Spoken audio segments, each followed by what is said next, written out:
What up, guys? CP the Tool Addict. Woo!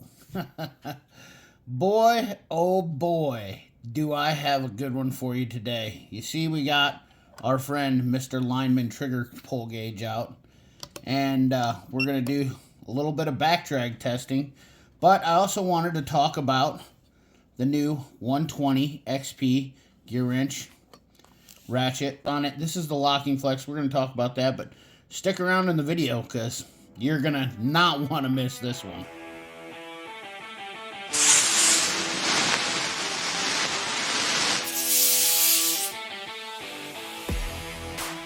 Alright guys, so if you've watched my Quinn video, my quarter-inch ratchet Quinn video, I definitely picked the Quinn over the 90 tooth gear wrench as being a better ratchet. I felt like, all in all, first of all, the gear wrench was made in China. This is made in China or something, made in, with Taiwanese and China, something weird. And I really just think that it's kind of, I don't know, I don't like it. But we're going to check the back drag today on this versus the Quinn. And then we're going to look at the 120 XP gear wrench, which I got to tell you, I'm kind of impressed.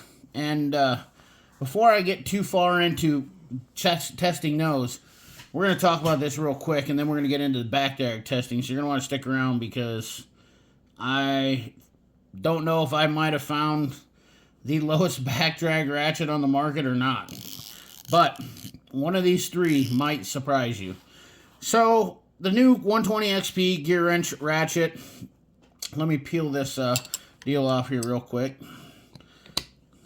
I love having the 120 XP ratchet. I gotta tell you, this thing is incredible. And we're gonna do some measuring on this too. But one thing that really stood out for me is the fact that they've changed over the faceplate from the snap ring, which I absolutely am a big fan of. And you're gonna see here the design versus the 90 tooth is obviously much different. Not really on the narrow side on the profile, but on the faceplate, on the face of it, the width of it is much narrower. And then they've also added this locking system, which is a push button. So you push the button, flex it, plus it has a detent in it, and it has a dual paw system in it, which makes it 60 on 60. I think it's how they get to the 120. I'll put some pictures in there to show you the dual paw system, which kind of interesting. Not sure how I feel about it, strength-wise or whatnot. I haven't heard a lot of people complain about these. The old 122 tooth ratchets, I heard a ton of people complain about them, saying they weren't worth the money, and the 90 tooths were the way to go. But I kind of think different of these. I will say, chrome handle, kind of wish I wouldn't have bought one of these in the chrome handle. I mean, this thing's slick. I don't like that. It's, it's just your hand slides off it. Not really my cup of tea. Wish I would have got the grubber because there's no knurling. I mean, if I had my choice of the three, I'd take knurling. But for some reason, knurling has gone away. And I think it's just for the fact is that it's cheaper. The tooling to do knurling was more expensive, and apparently people just didn't like it. Not only that, easier to mess up because you're getting checkering, and it's not really the same as checkering on a firearm, but you know what I'm saying. A lot of you guys will understand. But easy to switch back and forth, and I do like the fact that you don't have to use this as a locking function because it has a nice detent system. It's not going to flop around on you. I'm going to be using this a lot more. This is probably going to become one of my favorite ratchets now. I have used the Quinn a couple times, and I don't mind it. I like the bigger handle.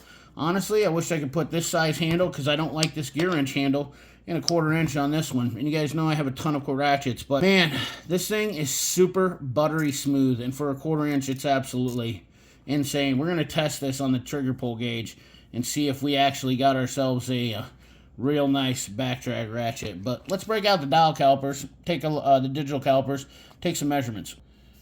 And the good old Quinn, which is, I guess we could do it like this too, probably. I don't know. This is not a really accurate measurement in my opinion, but 24. We'll measure it again like that. 24. And then, of course, 20.03. Now, let's take a measurement of the faceplate to the backside there. We got about a 10.35-ish. See if the gear wrench 90 tooth Obviously, the GEARWRENCH 92 is a little bit thinner. See if the Quinn's a little bit thinner than that even. No, the Quinn, about the same. About the same, 9.30. So, yeah, it's a little bit thicker, but not much as far as in terms of the faceplate to socket fixture. Let's check out the contact here with the socket. Got a little 1/4-inch socket here. Let's see what the fitment's like on this bad boy right here. Very nice, actually, very, very nice socket fitment. There is hardly any. I gotta tell you guys, that's the bonus of having a faceplate, a screw-in faceplate. Keeps that anvil fitment to the inside of the ratchet a lot tighter, and you're getting yourself a much, I mean, there's very little wobble back and forth. Now, I mentioned this before about that. You know, when you start putting an extension on there and get this out, that wobble dramatically change, or that anvil wobble, that little movement starts to move a lot. So when you're going to put it on a fastener, you think your hand-to-eye contact is going to be like, well, that's going to be straight out, and then your socket droops down. So, you know, I know people don't think of it as being a big thing, but when you're a professional, look at that movement. And then you draw a straight line from that, you're going to be like, whoop, Peronis. You guys don't know what that is, check it out. I know, I'm sorry. But even the Quinn doesn't even seem to be as bad as the 90 tooth. And I've showed that in the other video, obviously. But nonetheless, let's check out the back drag on these things. Take a look and see which one has the best back drag versus my trigger pull gauge, which I've showed you guys before is a pretty legit way to test. Now, I'm going to keep this thing stationary this time, and then I'm going to add the flag on. I think this is I think this is honestly the most precise way to do this, in my opinion. So we're just going to use the old 120 XP flag, and let's start off with the GEARWRENCH 90 tooth. Stab it in there. Get the lever. We're going to have them all flipped. We're going to have them all flipped, the levers all flipped this way, and run that same test so that the flag comes back like that on this. So I've got this cleared. You can see the 0. Let me move the light a little bit so it kind of, and then you can see the head in here, and I'm just going to brush this against that and see what we got. So it looks like a 0.09 for that. We'll clear it out, test it again. We got a 10.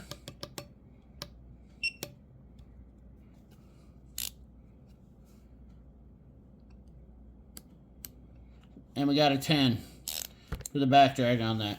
Not too bad. That's like lower than the Koken, but I think we're going to have to revisit the Koken because of doing it when I was doing it in the air. I was getting some movement in my hand, jostling it. The Koken had a 14, the 72 tooth Koken on the 1/4. Well, it was a 3/8 to 1/4, but I don't know. I think we need to revisit it this way. I think this is going to be a better way.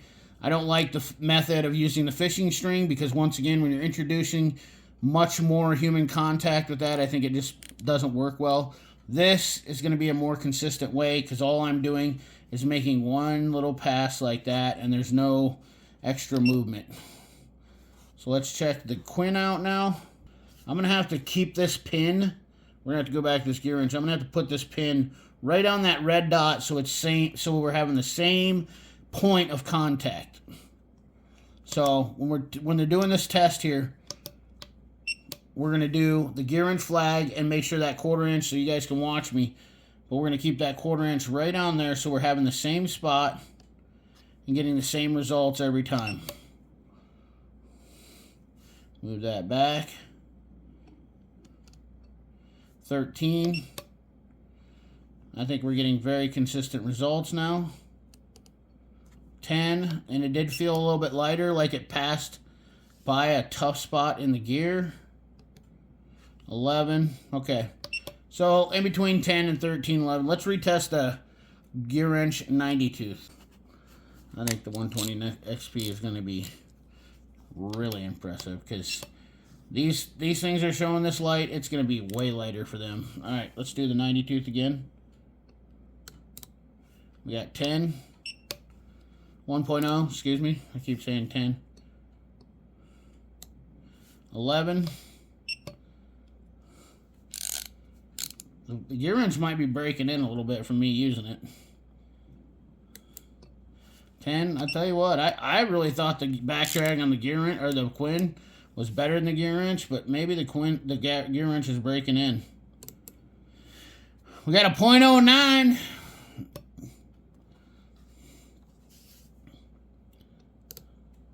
And another 1.0. So the gear wrench, 92 so far. Pretty spicy. And don't keep in mind the winner before was the Koken at a 1.4, which is the lowest back drag I could find. I'm not saying these have lower back drags because I really don't believe that. I think the thing is we're making the test more consistent now with the trigger pull gauge laying down, so there's no movement in my hand, and I was moving it with the ratchet. We're keeping that point back in this ridge right there, and we're doing this very consistently now. But this one, this is a light back drag on this. Oh, 0.6. That is the lowest back drag I have tested to this date. 0.7.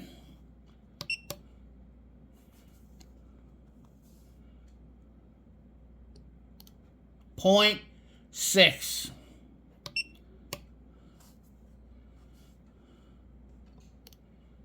0.7. Holy smokes. We're going to call that one a solid win for the GEARWRENCH XP20.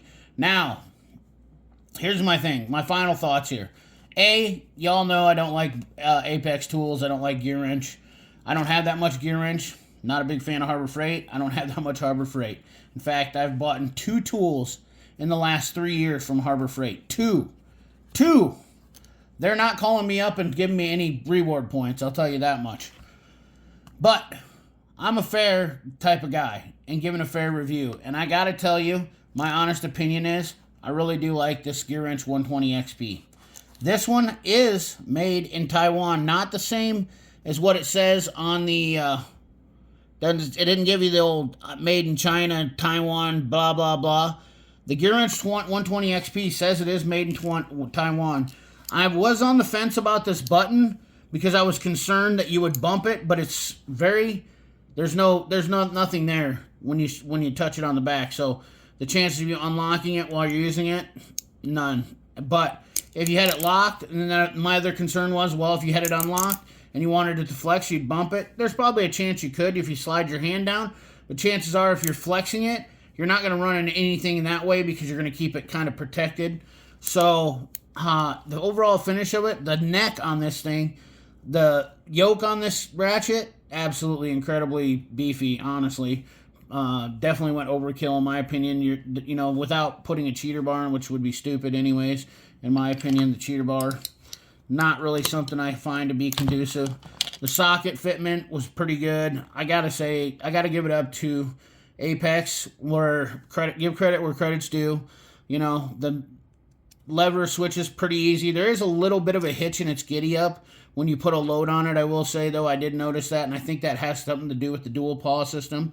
But at the end of the day, I think it's a pretty decent ratchet. That's just me giving my honest opinion. Do I condone or endorse GEARWRENCH? Absolutely not. Do I condone or endorse Harbor Freight? Still don't do that. But when it comes to giving an honest review on something, whether I like the company or not, the tool comes out and shows its true colors. You know, some of these Taiwan tools are definitely making a statement. You know, they're making, the manufacturing over there is really well. I've done a lot of research on the country. The country is very well, very good at manufacturing. There's some smart people doing some smart things, and you just can't discredit that. So anyways, guys, that's the video. Remember, like, comment, share, subscribe, ring that bell. Remember, keep your hands dirty and your money clean. Thanks for watching.